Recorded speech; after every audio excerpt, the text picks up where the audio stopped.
São Pio X foi um Papa santo, né? Logo excelente, um Papa excelente, porque, claro, além da sua santidade,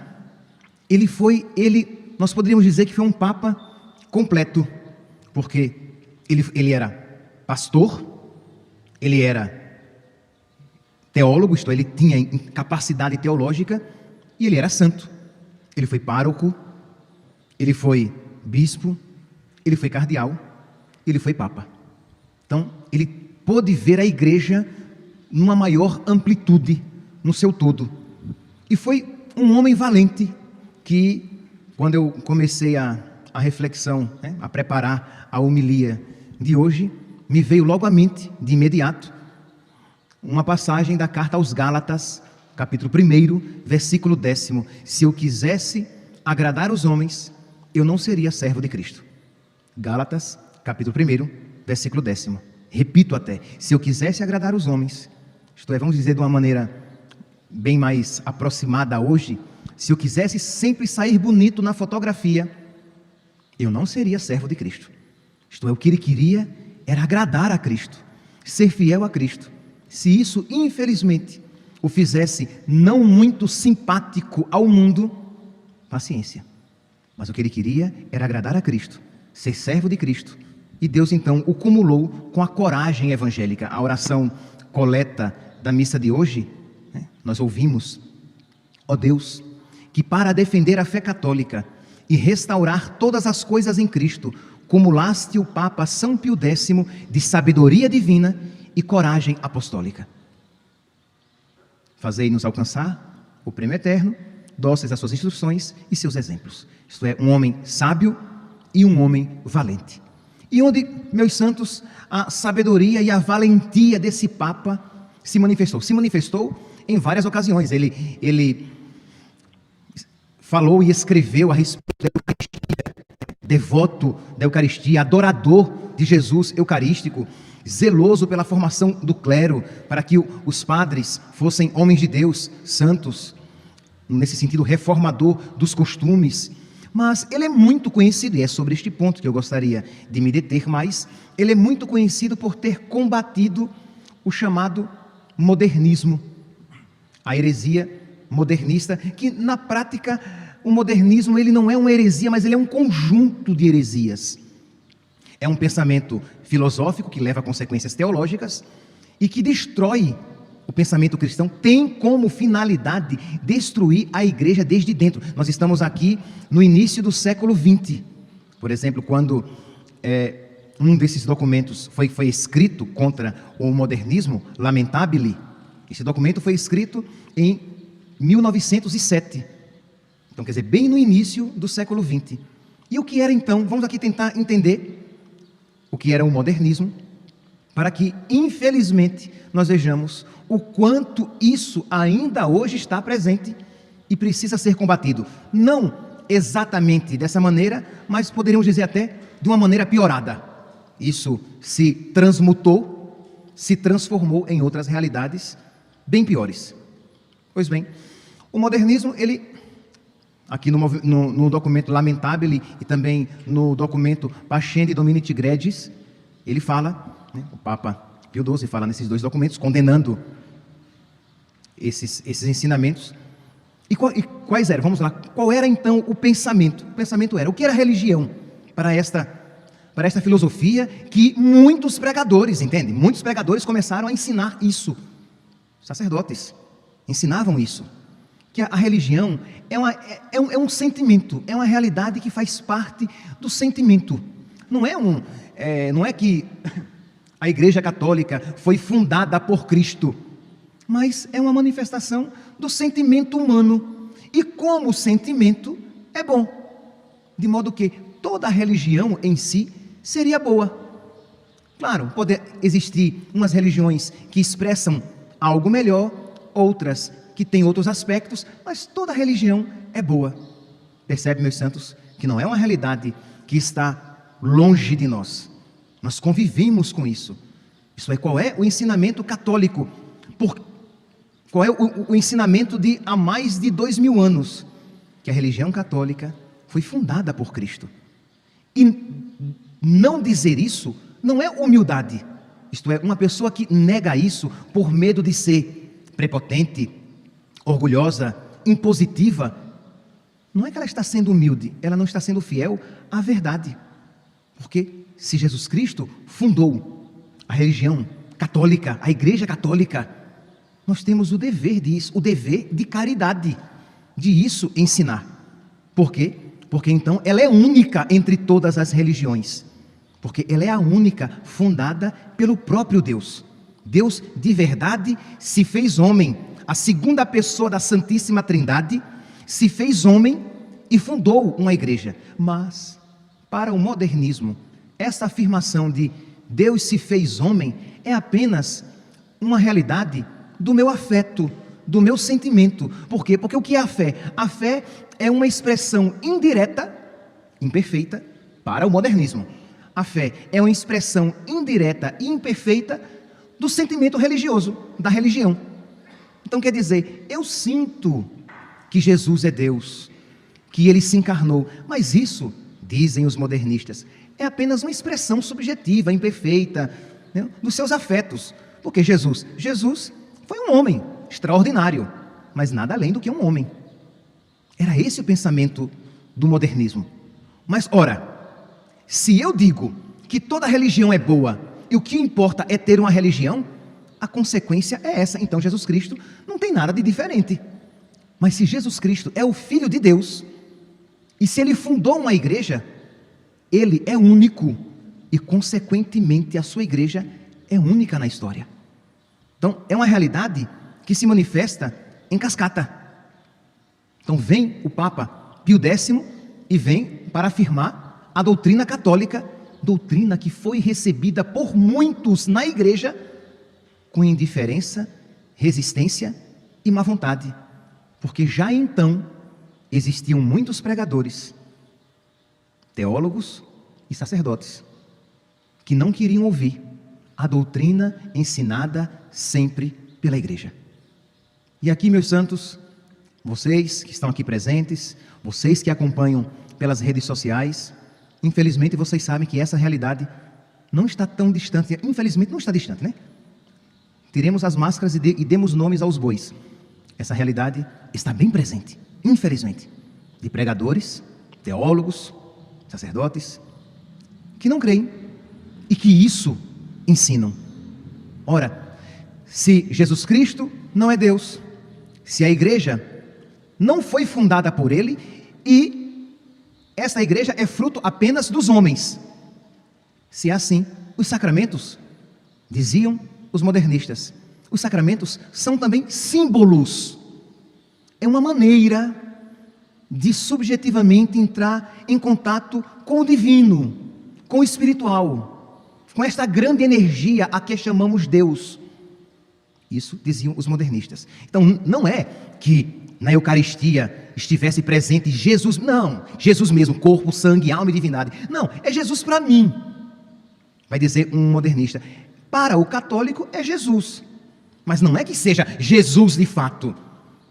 O modernista vai dizer, não é que ali no sacrário esteja alguém, uma pessoa viva.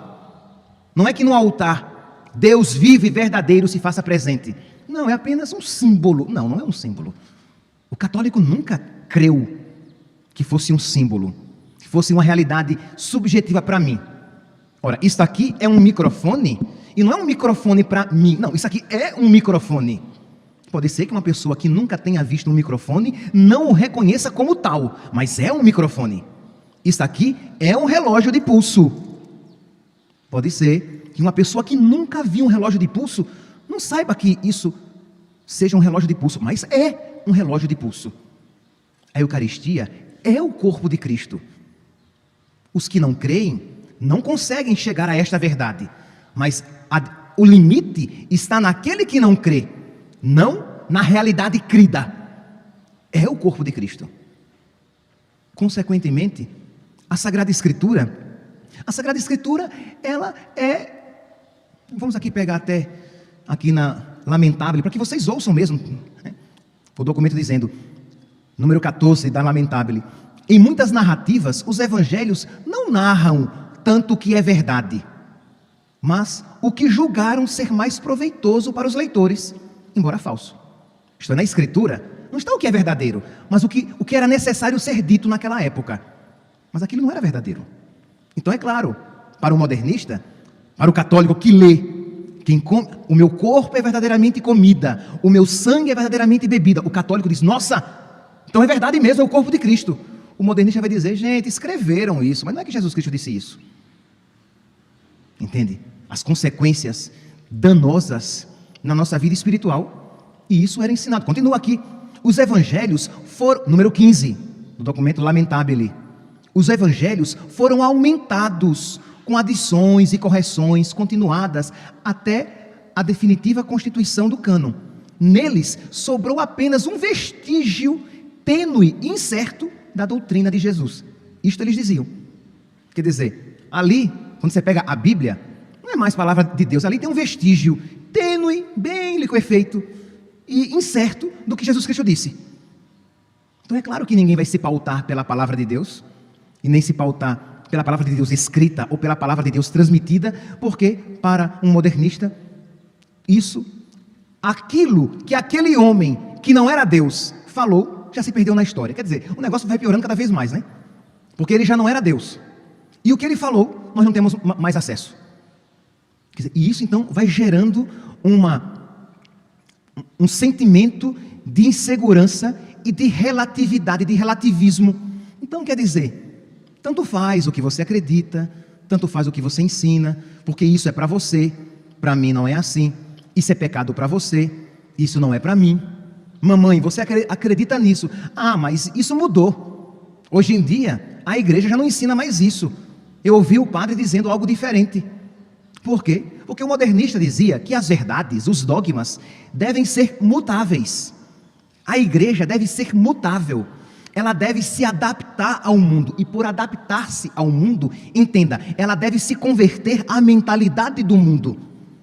E não o mundo se converter à mentalidade de Cristo. Então, quando o modernista diz que a igreja tem que se adaptar, que hoje não se pode crer, mas hoje não se pode crer no que se cria, no que se acreditava outrora, ele está dizendo o quê? Que a igreja tem que mudar os seus ensinamentos. Por quê? Porque não existe verdade. A verdade é uma realidade humana. É uma realidade que vai se transformando com a história. Então, é compreensível quando alguém diz assim, mas ainda é pecado ser homossexual? Porque eu ouvi dizer, mas como assim ainda é pecado? Seria o mesmo que eu dissesse, ainda se chama, isso aqui ainda é mão? Mas isso aqui vai ser uma mão sempre, enquanto eu estiver vivo, é a minha mão. Depois que eu estiver morto, é a mão de um cadáver, de um defunto. E depois que eu apodrecer, tudo bem, serão os restos mortais. Quer dizer, o ser é. Então, isso continua sendo verdade. Existem realidades imutáveis na igreja. E existem valores inegociáveis que fazem parte do ensinamento de Cristo e da constituição da igreja. Mas para um modernista, a única verdade é que não existe verdade e tudo é mutável. Tudo pode ser mudado, reinterpretado, adaptado, transformado, mutilado, deformado. Quer dizer, e aí você olha e diz, mas gente, mas isso lá em 1907, sim, e tão atual ainda nos tempos de hoje. Aí é claro que a doutrina moral também, né, aquilo que era pecado, que era errado, não, mas eu acho que a igreja deve aceitar isso, porque os tempos mudaram.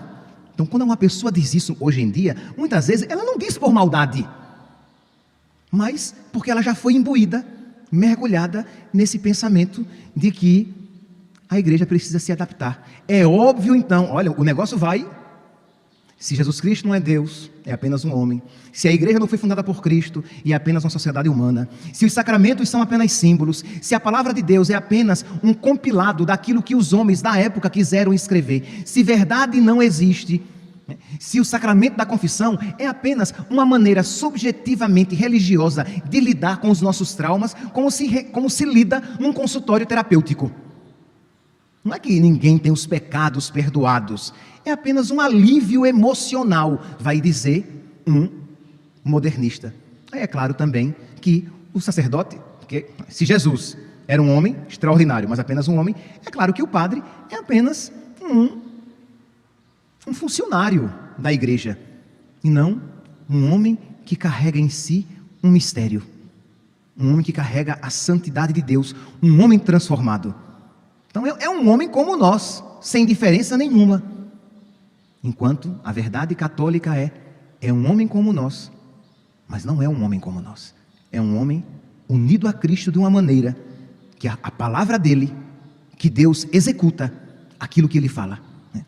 Eu te absolvo dos teus pecados. Isto é o meu corpo. Por esta santa unção, quando o sacerdote realiza esses atos, Deus te abençoe. Aquilo se realiza porque ele é um homem sagrado. Mas compreende, meus santos, que isso tudo ali florescendo, e este Papa, este homem valente, lutando para permanecer e para transmitir, para recebendo a verdade, o conteúdo, o depósito da fé que ele recebeu, transmitir para as gerações futuras. Então, se hoje, meus santos, podemos crer, é porque também houve outros valentes, e dentre eles um excelente, um exímio, valente lutador, um campeão da fé, São Pio X. Hoje, meus santos, então, peçamos a Deus com muita humildade, que Deus nos ajude a ter fé, que Deus nos faça humildes, para que nós não tenhamos a arrogância de querer ter um credo próprio, uma igreja própria, de dizer, não, mas para mim não é assim. Que nós não sejamos arrogantes, que nós sejamos humildes, reconhecendo às vezes os nossos pecados e dizendo, meu Deus, me ajuda então, eu quero ser diferente. Olhando para a sua história, marcada pelo pecado, pelas dificuldades, e você diga, Jesus, me dá forças para continuar combatendo os pecados na minha vida, porque tudo começa na sua vida. Você começa primeiramente a ficar laxo na sua vida, aí depois, aquilo que você vive se transforma em teologia, se transforma em realidade pregada. Então que Deus, peça nas suas orações, meu Deus, me ajude, Senhor, para que eu combata sempre os pecados, para que quando eu me deparar com as realidades difíceis de serem cridas e vividas, que eu humildemente diga, Senhor, eu creio, mas aumentai a minha fé. Se houver esta atitude, esta postura humilde diante de Deus, a sua fé vai crescer cada vez mais.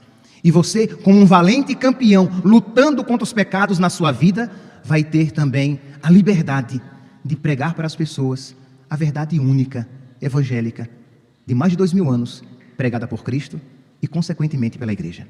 Hoje rezemos também pelos sacerdotes, pelos padres, pelos bispos, pelo nosso Papa, para que sejamos fiéis e tenhamos a valentia, a coragem de pregar a verdade católica, a verdade que sempre foi crida e pregada pela Igreja de nosso Senhor.